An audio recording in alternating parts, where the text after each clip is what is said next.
पाकिस्तान नेपाल के रास्ते भारत में घुसपैठ की साजिश रच रहा है और खुलासा हुआ है कि नेपाल बॉर्डर से 30 से 35 घुसपैठिए भारत में घुसने की फिराक में हैं।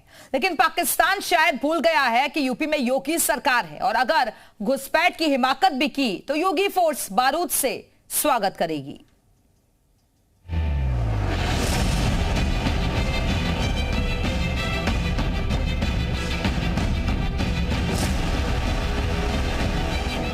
हम लोगों ने व्यवस्था बना रखी है। कोई आ नहीं सकता, अगर आएगा तो पकड़ा जाएगा।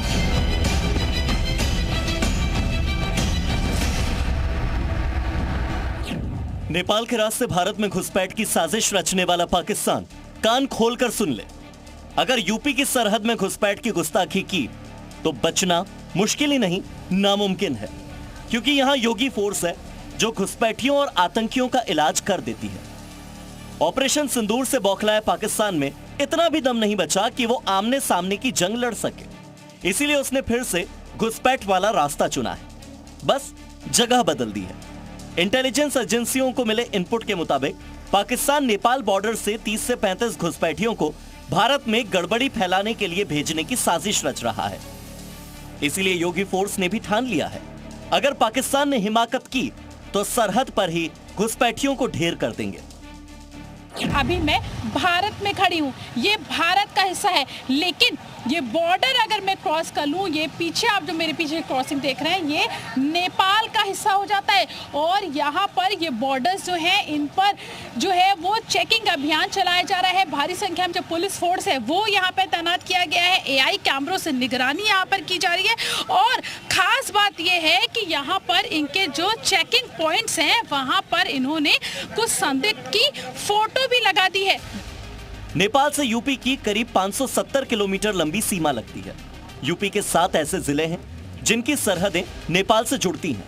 खुफिया एजेंसियों ने अलर्ट किया है कि बहराइच जिले से जुड़ी सीमा के रास्ते पाकिस्तानी घुसपैठिए भारत में घुस सकते हैं, लेकिन योगी फोर्स ने किलेबंदी कर दी है।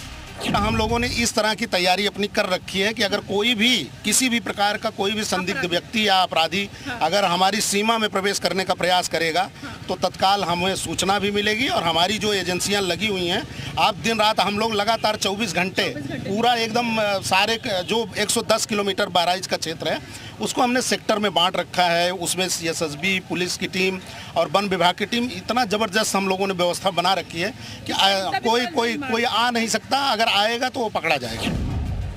नेपाल के बॉर्डर पर पीलीभीत से महाराजगंज जिले तक जंगलों में इस वक्त योगी फोर्स के साथ साथ एसएसबी और वन विभाग की टीम लगातार पेट्रोलिंग कर रही है। एसएसबी के 1700 से ज्यादा जवान यूपी पुलिस के साथ मिलकर जंगल के चप्पे चप्पे की निगरानी कर रहे हैं। आर्टिफिशियल इंटेलिजेंस के साथ साथ ड्रोन कैमरों का भी इस्तेमाल किया जा रहा है। यहाँ पर जो पुलिस है वो लगातार यहाँ पर पेट्रोलिंग कर रही है। और ये इनपुट मिले थे इंटेलिजेंस को कि नेपाल के इन्हीं जंगलों से, ये जो जंगल हैं, ये इन्हीं जंगलों से जो आतंकी हैं वो भारत की सीमा में प्रवेश कर सकते हैं। और उसी के बाद यहाँ पर जो पुलिस की जो टीम है वो लगातार जो है वो यहाँ पर पेट्रोलिंग कर रही है। एआई की मदद से यहाँ पर उनको ट्रैक करने की कोशिश यहाँ पर की जा रही है। ड्रोन कैमरे से निगरानी की जा रही है और इन घने जंगलों के बीच में पेट्रोलिंग जो है वो यहाँ पर की जा रही है। बहराइच जिले में नेपाल सीमा पर जो चेक पोस्ट है, वहां से हिंदुस्तान की सीमा में दाखिल होने वाले हर व्यक्ति के पहचान पत्र की बारीकी से जांच की जा रही है।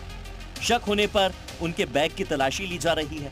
एक एक गाड़ियों की चेकिंग हो रही है। साथ ही योगी फोर्स लगातार पेट्रोलिंग भी कर रही है।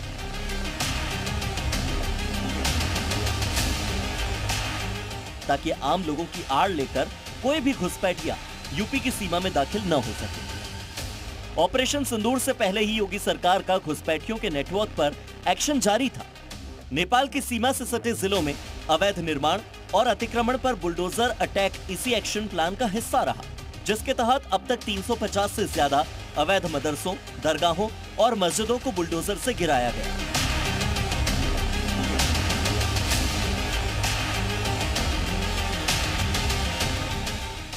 ये कार्रवाई दरअसल बदलते डेमोग्राफी की वजह से की गई।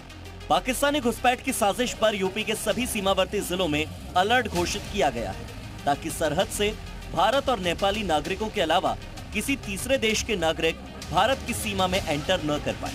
अगर पाकिस्तान ने नेपाल के सहारे घुसपैठ वाली साजिश की तो योगी फोर्स घुसपैठियों को वैसे ही दहलाएगी जैसे सरहद पर हिंदुस्तान की सेना ने आतंकियों को दहलाया था। प्रीति श्रीवास्तव, जी मीडिया, बहराइच।